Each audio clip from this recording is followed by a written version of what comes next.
John Ball says hashtag Boyle or Blough at quarterback. Who do you think ends up being the backup QB? Again, I don't want either of them to be, but I will give them their dues. They both looked like they were playing for their spot against Indy. Yeah. They were, but Blough made the errors. And I feel like there's inherent bias to Blough here. If Boyle had Blough's game on Saturday, 100%. he would have gotten crucified for it. Fumbling a snap, ruining a drive because of it, throwing a 100%. pick. He would have got crucified. Did Blough get crucified? No. Boyle had a really decent game. Did anyone step forward and say he did? No. That's why I don't like Blough or Boyle, really, because Boyle's decent, but, he's never going to be the guy. And neither's Blough. And there's too much bias towards him for what he does. He's just not that good. I'm sorry. He really isn't. So they're both I just not get that rid of the pair of them. When the roster cuts come, you should be scouring there for a quarterback. Whether it's a guy who's just come out of college who's got a point to prove, something better than these mid-journeymen who are going nowhere. Agree fully. I can't even. You know me. I've been real tough on these guys. I think that Tim Boyle's going to be the backup.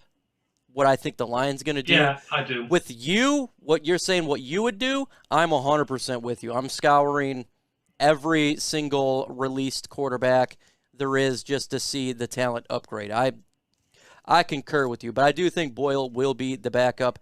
David Blough screwing up, I think that was it, in my opinion. I think they say it's tight. Games. I think it's Boyle's.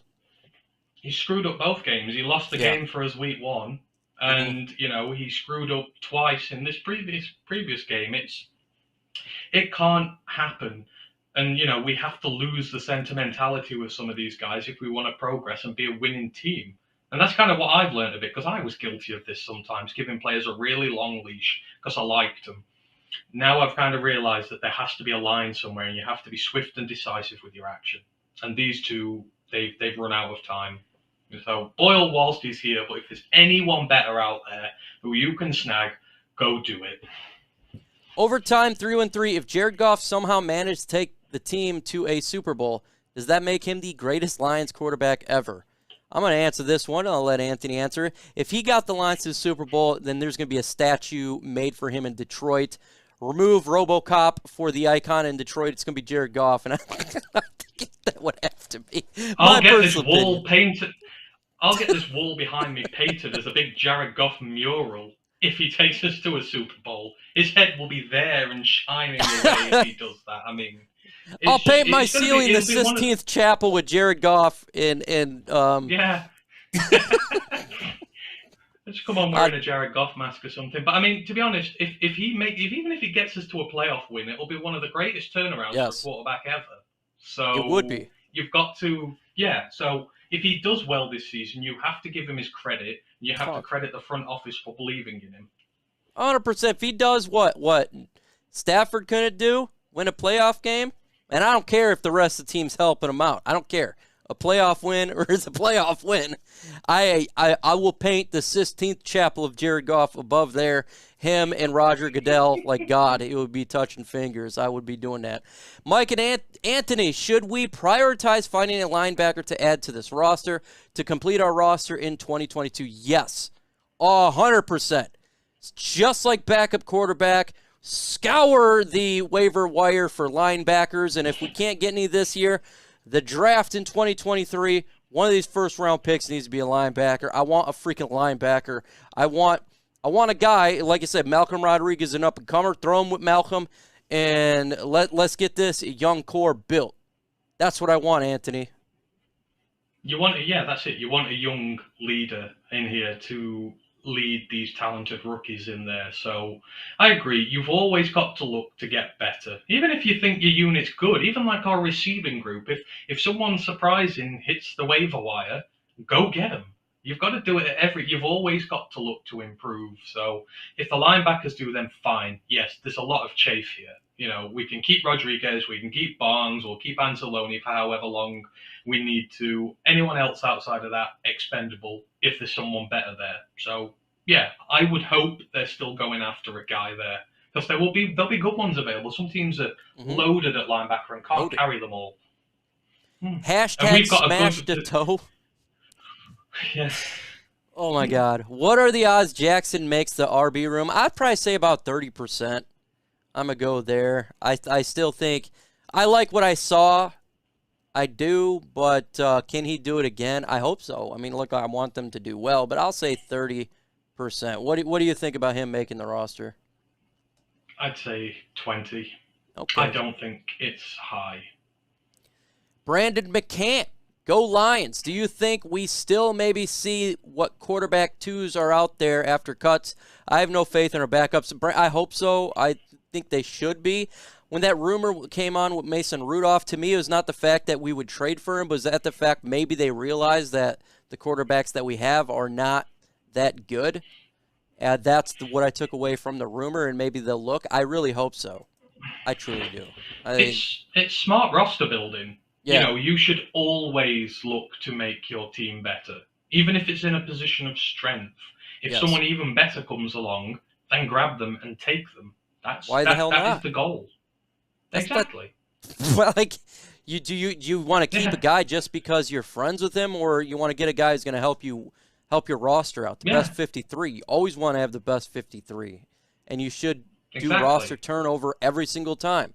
Does Jarrad Davis make this team? Do you think he makes team? I don't know. I think Rodriguez and Barnes have played really well and alleviated any fears about them. I'm guessing Board comes on board for the special teams. So outside of that, you're getting quite to the bottom of the depth chart now. I think he's going to miss out. It would not surprise me if he is on our practice squad to start the year. I think he will clear waivers. I don't think anyone will touch him. I think he'll revert back to waivers and we'll have him on the practice squad. That was my prediction way before training camp. I said Jarrad Davis, Julian Okwara don't make it. I thought that would be the cuts that I have.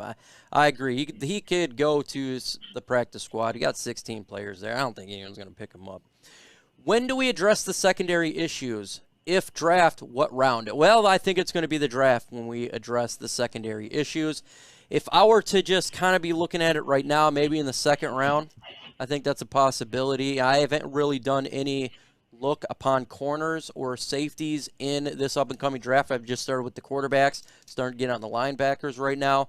But just looking at the need, I would say second or third round. What do you think, Antony? I mean, it all depends this year, doesn't it? If Levi and Pascal come back from injury and play well, then your defensive line is set. You will let Brockers go next year. You know, the young guys are going to take over. You're set there on the edge. Even if you let Romeo Okwara go, you've got Harris, you've got Bryant, hopefully, you've got Hutch. I would go early. We have spent a lot of picks on our trenches in these last few years, and they are built. You have to spread the love around your team. Now, it depends how well Goff does, whether we go for a quarterback or not. But one of those first-round picks is going on a linebacker or a corner. And I will say that right now. The second one is going on a linebacker or a corner. The second-round pick is going on whichever one you don't go for other than that. I'm going high on defense on both because this offense is in a good situation. It's young. Most of them are under contract for a long time.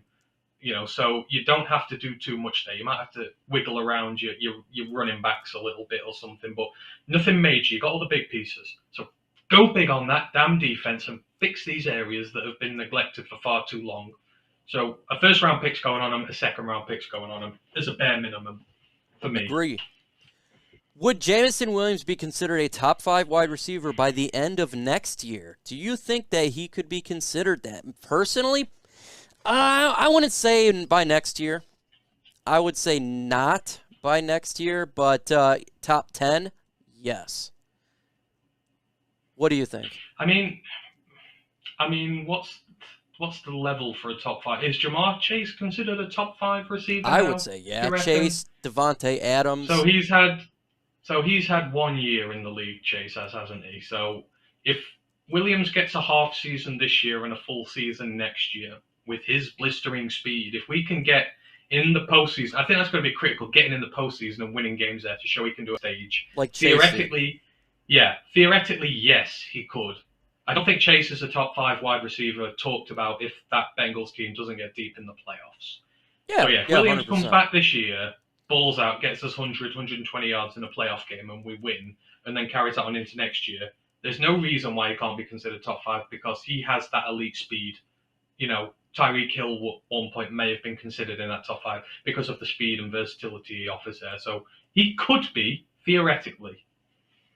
Will Ben Johnson be our play caller to start the season? Yes, I've been saying this for a while. Ben Johnson's the offensive coordinator. He's done a phenomenal job. Besides that one weird play where they ran the football right before half against the Colts, other than that, I felt like his play calling has been really good, mixed with pass, run. I love what he's doing. I think that Dan Campbell will call if we go on 4th down.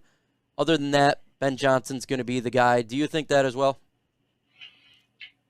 I do, yes. I agree with you. I think, obviously, head coach has to take those 4th downs into his own hand because it's critical, and I think he will expect all the blame or success from those to be put on his shoulders. So I'm kind of with you there. I think he'll let him run it for the most part, and then when those critical calls come up on those downs, Campbell will come in and say, right, I'll take this.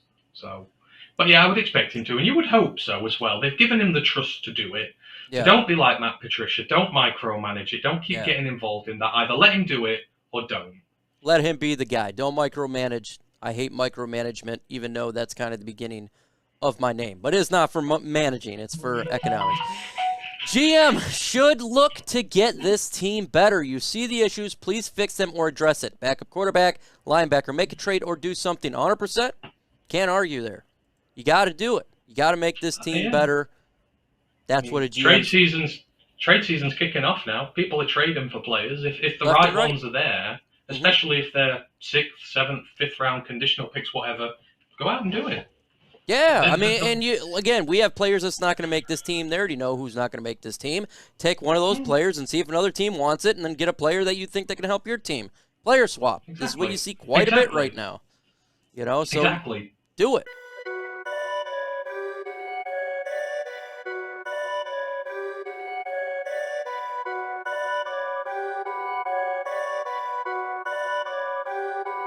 Perfect.